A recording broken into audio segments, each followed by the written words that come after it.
The pen stopped just above the signature line. His hand didn't shake because he couldn't afford the house. It shook because he suddenly wasn't sure buying it was the smartest financial decision he'd ever make. The real estate agent smiled patiently across the table. The keys were already sitting beside the contract. Everything looked perfect. If you had walked past that office window, you would have seen an ordinary young man in his early 20s wearing a navy hoodie, dark jeans, and white sneakers, staring silently at a stack of papers. You would have assumed he was seconds away from becoming a homeowner. But you would have been completely wrong. Hello, I'm Luem. If you enjoy videos that break down money decisions with real math instead of popular opinions, consider subscribing. And just a quick reminder, this video is for educational purposes only, not personal financial advice. Because before this video ends, you'll know the exact number hidden inside that contract and why it made him put the pen down instead of signing. Most people grow up hearing the same sentence. Renting is throwing money away. It's repeated so often that hardly anyone stops to question it. But what if paying rent isn't always the expensive choice? What if buying a home at the wrong time quietly costs far more than renting ever could? That young man hadn't changed his mind because of fear. He changed it because he finally understood a calculation almost nobody around him was talking about. The strange part wasn't what the contract included, it was what it quietly left out. Most people don't actually compare renting and buying. They compare renting with the dream version of owning. That's a huge difference. When someone buys a home, they usually focus on the monthly mortgage payment. It feels like the number that matters most. But the mortgage is only one piece of the bill. Property taxes, home insurance, maintenance, repairs, closing costs, opportunity cost. Those expenses don't disappear just because nobody mentions them in the advertisement. Now go back to that young man. The real estate agent gently slides the contract a little closer across the polished desk. Sunlight reflects off the silver house keys beside it. He glances at the front page again, then quietly flips to the final pages filled with smaller numbers that almost nobody reads carefully. Why? Because that's where the real story usually hides. Imagine two people each spend exactly $2,400 every month. One pays rent, the other pays a mortgage. Most people immediately assume the homeowner is building wealth while the renter is falling behind. But what if only $487 of that mortgage payment is actually building equity during the first years? And what if the renter invests the difference instead? Ask yourself something. Have you ever accepted a financial decision simply because everyone around you called it the smart thing to do without ever checking the math yourself? That's exactly what this young man refused to do. He wasn't trying to avoid buying a home. He was trying to avoid buying the wrong financial story. The next calculation completely overturns what most people believe owning a home automatically guarantees. Think about an iceberg floating in the ocean. From a distance, you only notice the part above the water. It looks manageable, predictable, but almost everything that determines whether a ship reaches its destination is hidden underneath. Buying a home works the same way. The monthly mortgage is the visible part. The hidden costs are the iceberg. A new roof, a broken furnace, property taxes that quietly increase, insurance premiums, unexpected repairs that never arrive at a convenient time. None of those costs ask whether you're financially ready. Now, picture that young man again. His fingers rest on the contract while his eyes stop on a single page listing estimated closing costs. He leans back slightly, reads every line again, then reaches into his backpack and pulls out a folded notebook covered with handwritten calculations he'd been working on for weeks. He wasn't looking for a reason to walk away. He was looking for a reason the math made sense. Imagine buying a $420,000 home with a 10% down payment. Before moving in, you could easily spend more than $56,000 between the down payment, closing costs, and immediate expenses. That's money no longer available for investing, emergencies, or career opportunities. Does that mean buying is a bad decision? Not at all. It means the right decision depends on numbers, not emotions. Ask yourself this. If nobody ever told you renting was throwing money away, would you automatically believe buying was always the better choice? Most people wouldn't. Because once you separate the dream from the calculation, the answer becomes much less obvious. The first real data on homeowners and long-term wealth tells a story that almost nobody expects. Here's where the conversation usually takes a surprising turn. People often point out that homeowners have a higher net worth than renters. That's true, but they usually stop there. According to the 2022 survey of consumer finances published by the U.S. Federal Reserve, the median net worth of homeowners was approximately $396,200, while the median net worth of renters was about $10,400. At first glance, that sounds like buying a home automatically creates wealth. But that's not what the data actually proves. Owning a home doesn't magically make someone financially successful. People who consistently save, invest, and plan ahead are also far more likely to become homeowners in the first place. That's a huge difference. Correlation isn't the same as causation. Now look back at that young man. He closes the contract for a moment and opens the notebook again.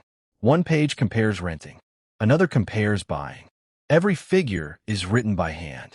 Every assumption has been questioned twice. He isn't asking, which choice makes me look more successful? He's asking, which choice leaves me financially stronger 10 years from now? That's the question almost nobody else in the room is asking. Ask yourself something. If two people ended up with exactly the same net worth after 20 years, would it really matter whether one rented first and the other bought first? Or would the better decision simply be the one that gave each person the highest long-term freedom? The next part reveals the psychological trap that quietly pushes millions of people toward the wrong answer before they ever touch a calculator. The biggest cost of buying a home rarely appears on the contract. It appears inside your own mind. Psychologists call it the endowment effect. The moment something becomes yours, your brain automatically starts valuing it more than it did before. That's why homeowners often convince themselves every dollar spent on the house is an investment, even when some of it is simply consumption. A new kitchen, a luxury bathroom, custom lighting, fresh landscaping. Some upgrades increase value. Many never return what they cost. Now think about that young man. He quietly closes the contract and walks outside the office for a few minutes. Across the street, he watches a family happily moving boxes into their new home. He smiles, not because he envies them, but because he realizes their story doesn't automatically have to become his. Then he opens the calculator on his phone. Instead of focusing on the monthly payment, he compares something else.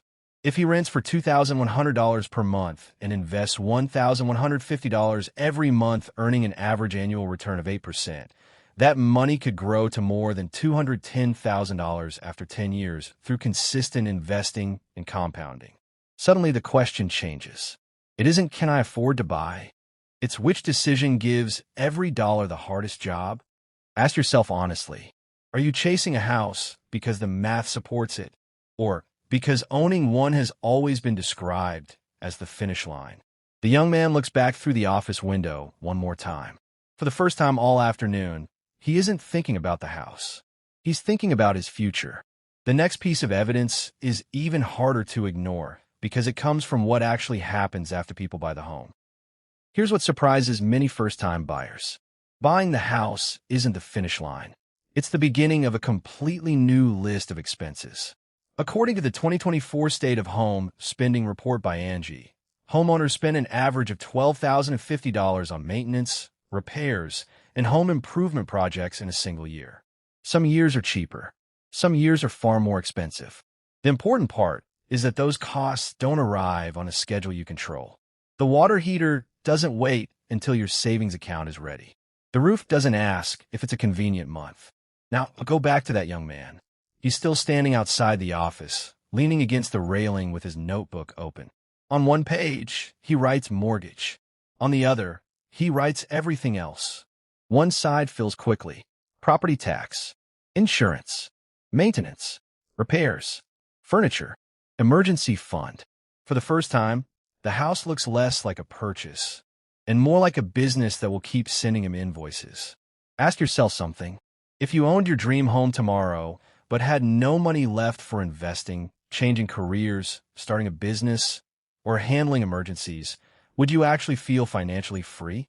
Or would you simply own a very expensive responsibility? The young man finally understands what had been bothering him since he first picked up the pen. It wasn't the mortgage payment. It was everything hiding behind it. And once he saw the complete picture, he couldn't pretend it wasn't there anymore. But this doesn't mean renting always wins either. The final pieces of the puzzle completely flip the argument one last time. By now, you might be expecting a simple answer. So, should I rent or should I buy? The honest answer is that the better decision depends less on the house and more on your life. If you're planning to move within 5 years, buying can become surprisingly expensive once you include closing costs, moving expenses, and realtor commissions. But if you're staying in one place for a long time, buying often gives those upfront costs more years to spread out. Time changes the math. Now think about that young man again. He folds his notebook closed and walks slowly toward the parking lot. The house keys are still sitting on the agent's desk behind him. Nobody stops him. Nobody pressures him. He simply wanted enough space to ask himself one final question. Not, can I buy this house? But, does this house fit the life I'm actually trying to build? That's a completely different calculation. Some people need flexibility because their careers are still changing. Some are building businesses. Some may move to another city. Others are raising families and want stability more than mobility. None of those choices are automatically right or wrong. Ask yourself this. If your dream job appeared 1,200 miles away next month, would your home make that opportunity easier or harder to accept? The young man smiles quietly. For the first time all day, he isn't thinking like a buyer. He isn't thinking like a renter either. He's thinking like an investor making a long-term decision instead of an emotional purchase. And that's exactly why what happened when he walked back into the office surprised everyone waiting inside. The office door opened again. The real estate agent looked up, smiled, and gently pushed the contract back across the desk. The pen was still lying exactly where he'd left it. For a moment, nobody spoke. Then the young man slid the contract back instead. Not because he couldn't qualify for the mortgage. Not because he thought buying a home was a mistake. Because after running every number twice, he knew it wasn't the right purchase for his life yet. That surprised everyone in the room. Most people expect the financially responsible decision to be the one that ends with house keys in your hand. Sometimes the responsible decision is waiting until the math finally agrees with your emotions. Over the next 3 years, he kept renting. He invested the money that would have disappeared into higher housing costs. He built a larger emergency fund. He increased his income. And perhaps most importantly, he gave himself options. Nothing about his apartment looked impressive. Nothing about his life looked dramatically different. But almost everything underneath the surface had changed. If you had met him during those 3 years, you probably would have assumed he was still behind because he rented. You would have been measuring his progress with a wrong scoreboard. Ask yourself something. Are you trying to own a house? Or are you trying to build financial freedom? Those goals often overlap, but they aren't always the same. 3 years after walking away from that contract, another property appeared on the market. This time, something about the numbers felt completely different. The decision that looked like a step backward became the exact reason the next signature changed everything. The next time he sat in a real estate office, everything looked strangely familiar. The same stack of papers, the same polished desk, the same silver pen waiting beside the contract. But one thing had completely changed. Him. 3 years earlier, he had walked away because the numbers didn't make sense. This time they did. His investments had grown. His emergency fund could comfortably cover unexpected repairs. His income had increased, and the down payment no longer emptied his savings account. The house hadn't become cheaper. He had become financially stronger. That's the difference most people never see. They think the goal is to buy a house as quickly as possible. The real goal is to buy it at the moment it strengthens your financial future instead of controlling it. If he had signed that first contract, he probably would have spent years protecting the house. Instead, he spent those years strengthening himself. Only then did the house become an asset instead of a burden. If you had driven past his new home that evening, you wouldn't have seen a mansion. You would have seen an ordinary house on an ordinary street with an ordinary young man unlocking the front door. The same navy hoodie, the same white sneakers, the same quiet smile. The story was never about choosing renting over buying. It was about refusing to let pressure make one of the biggest financial decisions of his life. Because renting isn't throwing money away. Buying isn't always building wealth. The real math has never been about the house. It's always been about whether the timing allows the house to build your future instead of quietly borrowing it. Sometimes the smartest signature is the one you're willing to delay.